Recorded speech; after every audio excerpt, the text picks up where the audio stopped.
So there's a new cryptocurrency token, right? You've heard that before, but it's a mineable blockchain and it uses the Ethereum mining algorithm. They claim to have solved the scalability issue. So we're either looking at a just gem or not. My name is Vosk here on the VoskCoin YouTube channel. Let's dig into LiquidLayer.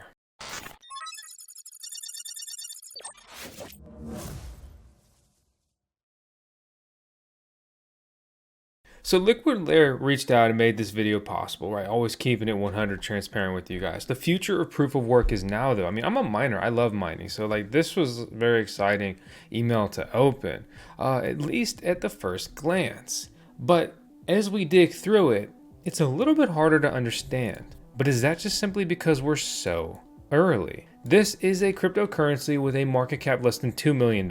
So let's just lead with that preface. The testnet. You look for the details, we don't even have the details yet, but the testnet should be going up within about a week of you probably watching this video if you subscribe, which means you're awesome, and you watched it the day it came out. So I had the best results looking for information in their Telegram group. Not a big Telegram guy, but sometimes I'm forced to use it. In there, if you have questions, please head over there and ask those questions as well as just the comment section down below.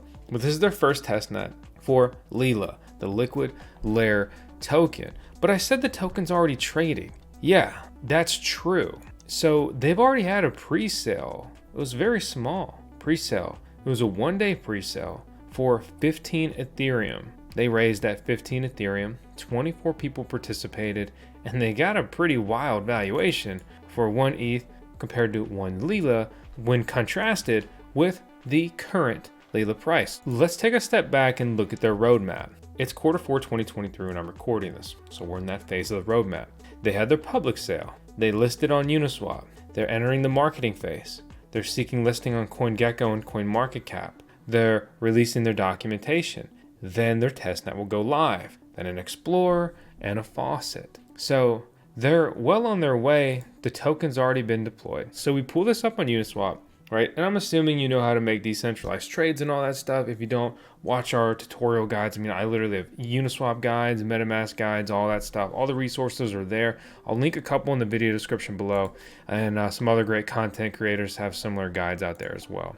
So I could put 1 ETH into this. It would have a price impact of 2% on the liquidity. It's, very easy to trade into, right? So let's say I want to just grab like, $100 of it.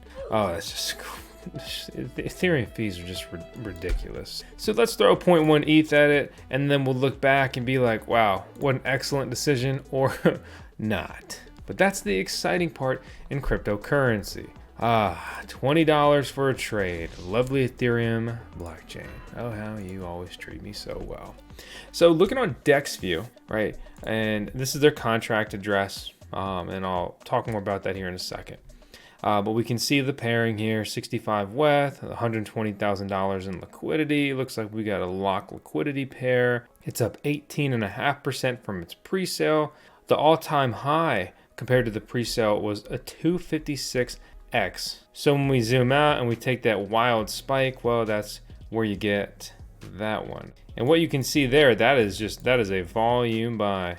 That was a $700,000 trade. I mean, this is on chain. Like, this happened. When we look at the history, we can see it's pretty green.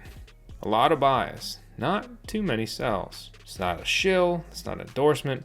We're running through the data. They've done 50 grand in the last 24 hours. They're up 10% in the last 24 hours. Let's look at this on DexTools. I'm a little more familiar with their setup. So I misread the liquidity on the last page. Again, I don't really use DexView too much, but we can see very clear $1.6 million market cap, $250,000 in liquidity. What we looked at on DexView is just going to be half of that liquidity, right? Liquidity is basically normally 50% of this coin, 50% of the token, right? So 50% Ethereum or WETH, actually wrapped Ethereum traded on top of Ethereum, and then tokens. So that is that situation. When we look at the buys and sells, although the recent history is pretty green, it's not as overwhelming in a 24-hour period. You can see that we're doing about 28 grand in buys and about 23 grand in sells. Right now, there's less than 1,000 holders on this chain. When we go to pull up their GitHub, they still have not released their repository. Not thrilled to see that, but it's not like they have a mainnet out or even yet. So they haven't even released the testnet. It would make a lot of sense that they would at least release their GitHub repository at the time of releasing their testnet. I ran their contract address through Quick Intel's token scanner, and it's bringing up some similar data, right? We see the $1.6 million market cap. We see the liquidity here, about 250K. They have a potential modified transfer with no checks or hidden mint in here. They basically, the AI, because I'm not a coder, I don't pretend to be or mislead or, act like this is a, pro grade review, right? I'm a dude with a Doge. So this code is checking if someone is sending or receiving something like money. Make sure the sender and receiver are not the same. I like sending money to yourself. If everything is okay, then the amount is then sent or received. We look at the suspicious activities. The code is checking to see if someone has enough tokens to send to another person. It's making sure that the amount they are sending is within their balance, and if it is, it will subtract the amount from their balance and add it to the other person's balance. So overall, this looks fine. Did not detect any snipers at launch. And let's go back to DexTools. Click this locker icon. So some of this liquidity is locked for 11 months. 10% unlocks in 18 days. Another 25% unlocks in 1 month. And this may not track everything, right? But it's what we can see and easily track here. So this is a really interesting development, right? I mean, this is a mineable cryptocurrency that has already launched with their own token. I mean, this is not common by any means.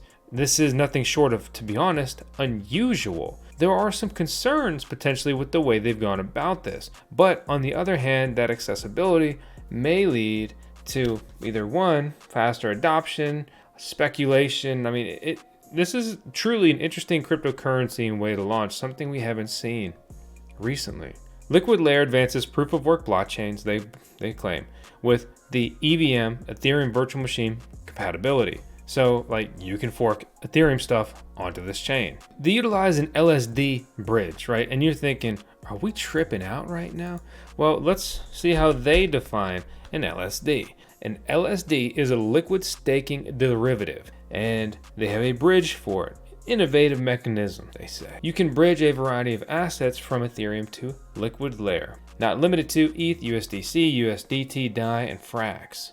Once assets are bridged, they are represented on the LiquidLayer chain by a corresponding amount of newly minted tokens. The contract takes 90% and holds 10% for potential bridgeback requests. There's a fee associated with bridging in, and there's a fee associated with bridging out. The fees are judiciously allocated, 60% among the holders of the bridged assets and the LILA tokens, while the remaining 40% goes to the fund's protocol development, audit, and other necessary updates. This is interesting. I mean, this is a very heavy development. If they get this right, great. This now has some utility. But bridges bring potential exploits. We've seen a lot of bridges just simply go bad or break. I don't know. I'm trying to come up with a clever pun. Burning bridges. Maybe that's why they're liquid, but there are liquids that will burn. Now I'm trying too hard again. Let's get back to the coin. They say they can hit over 10,000 transactions per second. 5-second block finality. So that's a fast blockchain for reference. A Bitcoin block is 15 minutes. Many popular chains are around 1 minute. What is the trilemma? Proof of work consensus, high transactions per second, and decentralized security.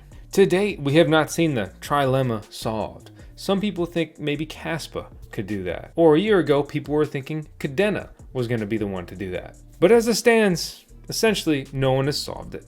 And it's a billion-dollar equation. The LILA token powers a LiquidLayer network, covering fees, enabling transactions, and rewarding miners. So yes, you will be mining the LILA token, the same token in question here. This is something that really excites me, right? Because we have a mineable LILA token here, and they're gonna, I guess, deploy with the bridge, or it's a very, immediate goal for them. And then you have these mineable tokens that you can bridge and then utilize on Ethereum, decentralized exchanges, all of the available liquidity on those chains. A lot of people are holding, ETH. They could add to the liquidity pair. It's really interesting because it could set them up for very quick scaling and adoption, potentially. Or, it won't work out. There are a lot of Ethash forks and things like that. We have Ethereum Classic, of course, which is actually the original Ethereum and not a fork technically. We have ETH PoW, which is essentially Ethereum, right? But never having moved to proof of stake, or ETH 2.0. Ethereum Fair is kind of in that same category, and we see these other ones that share that Ethash mining algorithm. Ethash is something that can be mined with graphics cards. There will be that participation, but Ethash ASIC miners continue to get better. There's a lot of people with Jazz miners, Apollo miners, Antminer, Bitmain, among a few other companies, make dedicated Ethereum miners, and we especially saw so many of those come out right at the tail end of Ethereum mining. So there's a lot of existing Ethash mining hardware, and you can still participate, to a degree, with graphics cards. This is the token contract address. Make sure you understand that, right? I'll link this out down below. But it should be pretty easy to see, find, or understand. I guess I am going to be holder number 890 here with the buy that I showed you here. So I turned 0.1 ETH into about 1,200 LILA tokens, a little bit less. We'll look back on this in a couple months and be like, nice, or oh, geez. As it stands, there's only so many LILA tokens, right? But once they launch their mainnet and it's mineable, there's going to be, an inflation period. Even if they set a cap on, how many coins, more and more coins will be mined and put into the ecosystem, for better and for worse. So I'm curious to see how these economics or tokenomics play out in the long run. You're probably wondering, well, what about the team? Ask them that, right? They say that their team boasts a diverse background with 6 core members, hailing from fields ranging from IT and development to traditional finance and marketing. They are an anonymous team, so make sure you understand that. There's nobody, no names or faces attached to this. And they say they're doing that for various reasons. They may reveal their identities in the future. So as always, we hope that everyone else is as dedicated to their stuff as myself and the VoskCoin team are dedicated to you and making content like this every single day. But that may not be the case. So, as always, this isn't financial advice. This isn't a shill. This isn't an endorsement. I'm not telling you to do anything, right? This is just, exciting news made possible by LiquidLayer. And I really like mineable coins. So it would just be wild as a miner. Like, just imagine the whole crypto ecosystem, right? But everything's mineable. That's how it used to be, right? There wasn't proof of stake, not really, which are basically tokens, right?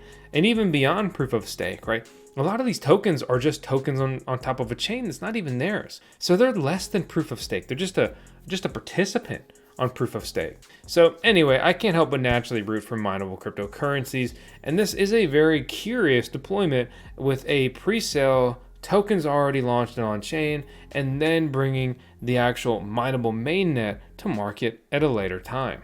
So I want to know what you think as we close this out with 10 seconds of Tails, who is of course our CMO, our Chief Mining Officer here at VoskCoin. 10 seconds of Tails in every video. I hope that you've got at least 1 second of clicking the subscribe button. That's all I got. Thanks for watching, and let me know your thoughts down below. I hope to see you on the next video.